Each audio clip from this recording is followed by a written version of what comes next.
So, ayun guys. So, ito yung part 2 natin sa brake set upgrade ng NMAX ko. Medyo tipid ng konti, pero original parts ang ginamit natin dito ha. So, ito lang. Pakita ko sa inyo.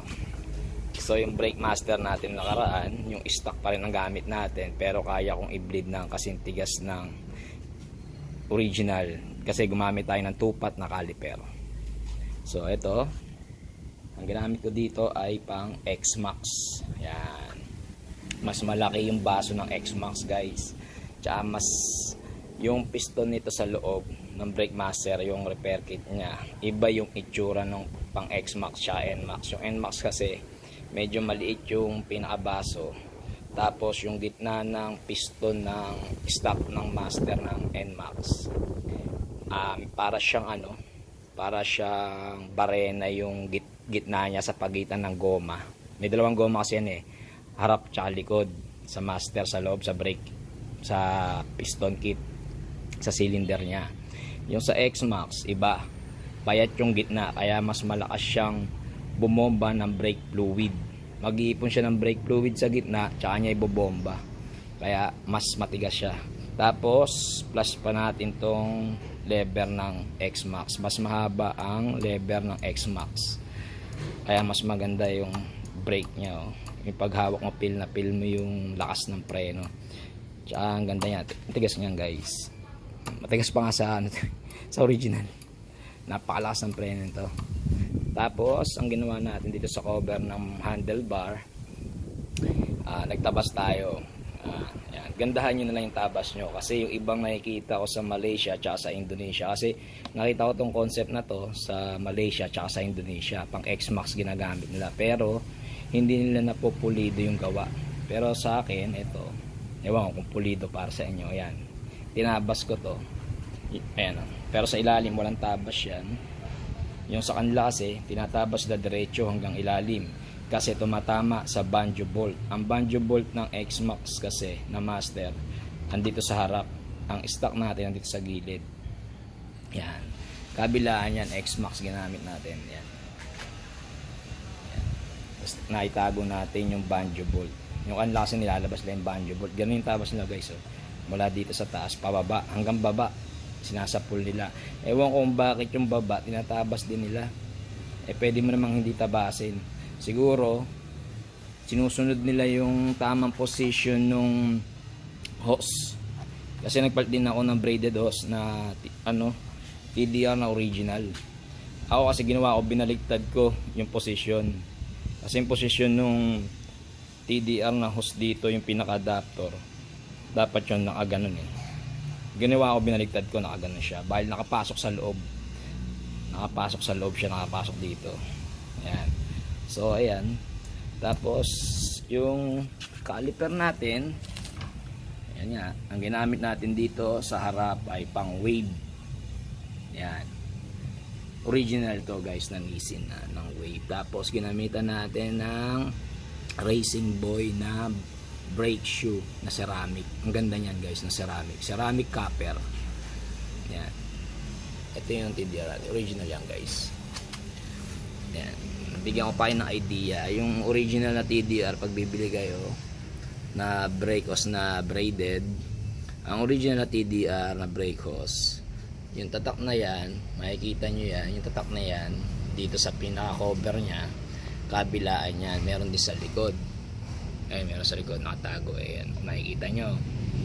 Dapat make sure yung original mabibili nyo guys. Huwag kayong bibiling peke, kasi buhay natin yan, preno yan. Dapat original.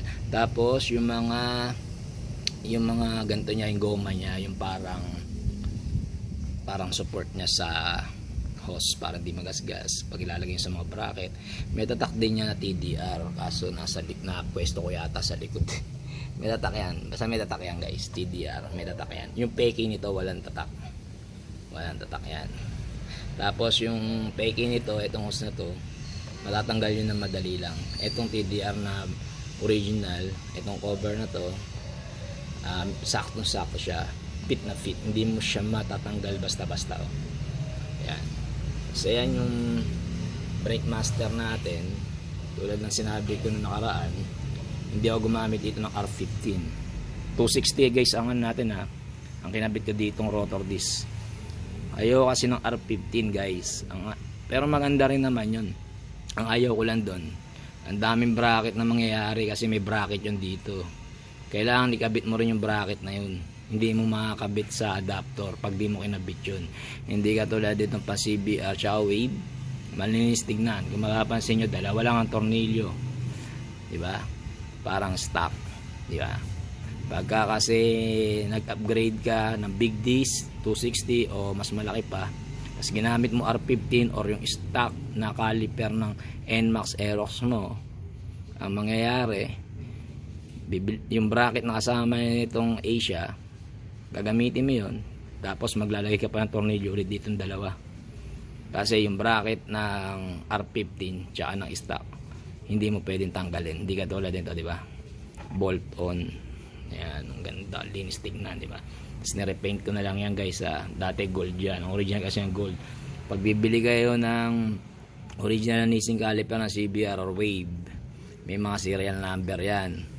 May serial number yan dito sa taas, tapos sa likod may mga serial number yan. Ayan, Nissin. Tapos yung bracket nyan, pag binili nyo, may nakatatak minsan na Chemco, may nakalagay, may nakasulat talaga sa bracket nya na stock Chemco. Bali pang front to ng CBR tsaka ng Wave pang front ang bibili nyo, tupat to eh. Tapos ang piston nito, ang size ng piston nito ay 25.3 mm. Ganun siya. Tapos yung likod, syempre pakita ko rin sa inyo yung likod. Tayo sa likod. So yung pangarap natin Wave yun, pang Wave. Ito yung pang CBR, nirepaint ko rin, gold din yan, nirepaint ko rin yan. Tapos syempre naka RCB na copper ceramic na brake shoe. Yan, ang lakas ng preno nito guys. Tapos sobrang dali niya i-bleed, hindi ka mahirapan. Naka 3 pump lang ako dito, hindi ko na siya ginamitan ng ano tawag to, reverse bleeding. Binomba ko lang dun sa taas kasi nga malakas yung bomba ng brake master natin dahil sa X-Max galing yun, malakas siya. So hindi ka mahihirapan. So ayan yung braided loss. Ayan, diba? Ang linis tignan, simple lang, nakatupat ka na original. Pag R15 din ang ginamit mo sa likod, iba kasi harap likod ginagamit R15, nadudong isang kasi akong tignan eh. Pero para sa akin lang naman yun. Ito kasi, di ba, napakalinis tignan. Kung mapapasin nyo, tipid na maganda, na malakas preno mo. Basta dapat original bibili nyo guys, huwag kayong bibili ng local, buhay nyo yan, di ba? Tapos ang maganda pa dyan mga bro, napakamura ng bentahan yan. Yan CBR na caliper na yan, nabili ko yan sa marketplace sa Facebook sa halagang 600 lang. Nakapost siya ng 1,000, natawaran ko ng 600 daw 500. Sobrang sariwa niya, nabili ko siya. Tapos kaso bihira nagbebenta ng pang CBR.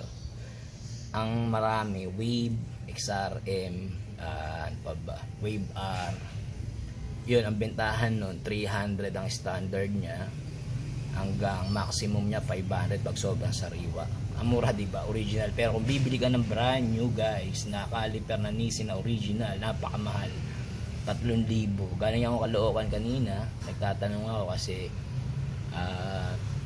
nagtatanong yung bayaw ko, gusto niya rin mag-upgrade. Nagtanong ako sa Caloocan, tumingin ako, nasa 3,000 yung original na ganyan na brand new, 3,000 mahigit, Nissin pang Wave tsaka CBR. Yeah, sa DNC tsaka sa Remcor ako nagtanong, yun ang price nila, tsaka sa Triumph. So ayun nga guys, sa laging yung tatandaan, bibili kayo, upgrade kayo, lalo na pag preno, original lang bibili nyo. May mga paraan, di ba, para makatipid tulad ng ginawa ko. Para sa akin tipid na to. Medyo mabigat ng presyo nito yung sa brake hose, di ba? Sa braided, pero tingnan niyo naman, sulit naman, di ba? Nakabili nga tayo ng NMAX Aerox eh. Bakit yung hose di natin mabibili, di ba? Ganun kasimple. Di ba? Kaysa bumili ka ng braided hose na tagpa 500 na peke, tsaka 700, may 1.2 pa nga, may 1.5 pa nga, pero fake, di ba?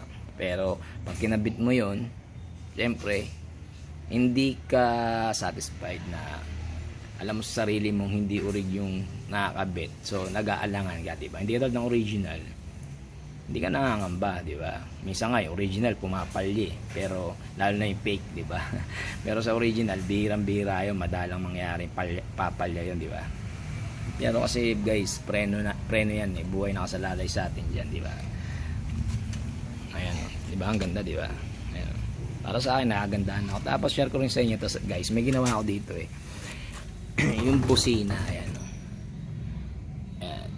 Share ko lang sa inyo yan para makakuha kayo idea. Yung businang ginamit ko dyan, dati nakabusina tong Alpha Horn 2 galing sa Civic ko. Kaso sa loob mo ipopwesto yun, di ba? Kasi hindi ubra dyan dahil malaki yun eh. Sa loob ko pinuwesto yun.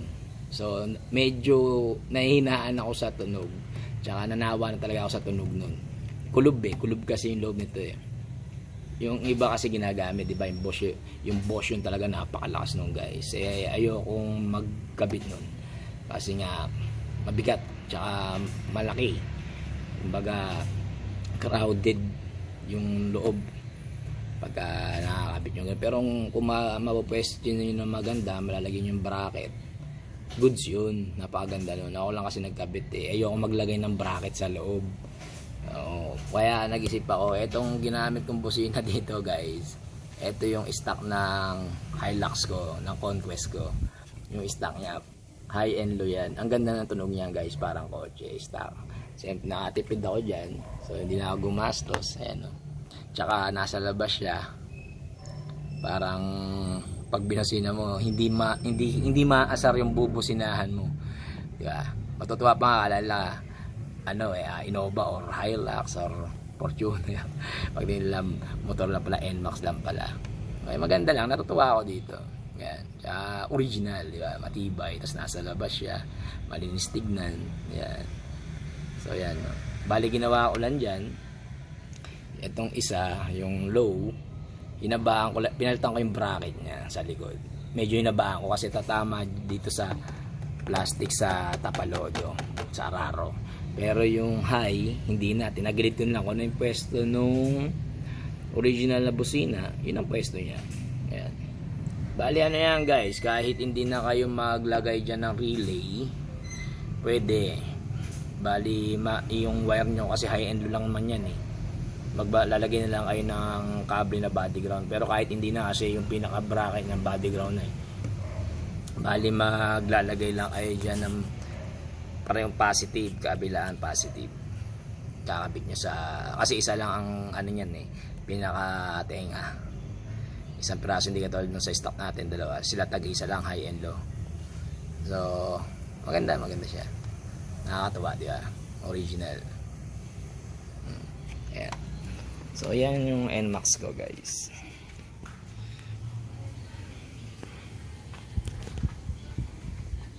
Bigla akong magamit kasi yung DU lagi gamit ko, tsaka Honda G. So ito yung preno niya sa, brake master niya sa likod naman, tigas. Pag pipisa mo, matigas pa siya sa stock. Nasa nagbi-bleed lang talaga. Tapos ang gagamitin nyo guys na brake fluid, tandaan nyo, kahit isa stock nyo, gamit kayo DOT4, kasi mas maganda yun. Tsaka yun ang recommended, di ba? DOT4, wag DOT3. Pwede naman DOT3, pero siyempre sundin nyo na lang yung recommended ng factory, di ba? Mas maganda yun. Tsaka mas matagal siyang dumumi, kasi mas matagal umitim ang DOT4 kumpara sa DOT3. Tapos yung boiling point niya, mas matagal uminit. Umiinit kasi yan yung preno natin eh. So nagiinit din yan brake fluid natin. Tama ba? Parang mali. Yun lang naman, nasabi ko lang naman yun kasi sinesearch ko, mas mataas yung heat temperature ng DOT4 sa DOT3. Mas maganda ang DOT4, kumbaga mas Tsaka mas matagal siyang umiti, mas matagal siyang dumumi. Makakamenos kayo. Parehas lang naman presyo Sa Shopee ako bumibili. Pakita ko sa inyo yung binili ko na brake fluid para may idea rin kayo. Share ko na rin sa inyo. Maganda to. Tsaka important. Laglag pa. Eto guys, madilim dyan sa garahe. Dito tayo sa so yan. Ito yung binili ko. Pro 99 Fast Brake High Grade .4 brake fluid yan Yan yung boiling point nya diba? Ang taas ng boiling point nya kumpara mo sa .3. Tsaka made in UK siya. Legit to guys. Ayan, legit yan. Mura lang yan. Nasa 100 plus ba o 200 plus, hindi ko matandaan. Sa Shopee search nyo, mura lang yan. Bali yan made in UK.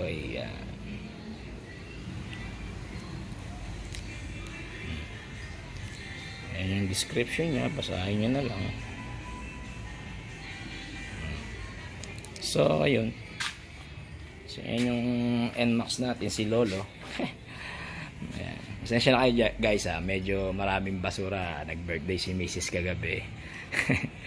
Medyo napagastos tayo kaya nagtipid tayo sa parts. Kaya ayan ang nakabit natin. Dapat talaga guys RCB S1 na 17mm gusto ko. Ang problema ko nga lang doon, baka mamaya pag mabiyahe kami, iniiwan namin yung motor, mapagtripan. Dahil ang baso nun, bubuksan lang yung cap, baka mamaya palitan na kung ano yung fluid mo, baka ihina pa na nakabit, di mo alam. Joke lang. Siyempre hindi mawawala sa isip natin yung nag-iingat din tayo. Hindi katulad nito, di ba? Nakatipid tayo plus original. Mura lang yan guys. Nabili ko sa marketplace, stock ng X-Max, kasama na yung pinaka switch. Yung switch kasama na yung brake light switch sa likod. Harap, kabilaan yan. Nabili ko yan set kasama tong lever, sariwa, sobrang sariwa. Bali galing daw to sa 2022 model na X-Max, sabi nung pinagbilan ko. Store siya siguro iniwan ng customer, binenta na nila, nagbawas kalat sila. Natawaran ko to ng 2,000. Bali naka-post to parang 2,800 or 3,000. Pero karamihan na nakikita ko nagbebenta to 2,000 lang. Yun lang standard niya benta, mapa sariwa, mapa hindi. Pero itong ibabaw na to guys, nirepaint ko na rin yan, sinabay ko na sa caliper kasi medyo yung nagbenta sa akin, shinip niya yan na may brake fluid sa likod. So may brake fluid pa sa loob. Tumulo yung brake fluid dito, medyo nag-fade yung pintura, nag-chips. So nirepaint ko na, sinabay ko na sa caliper.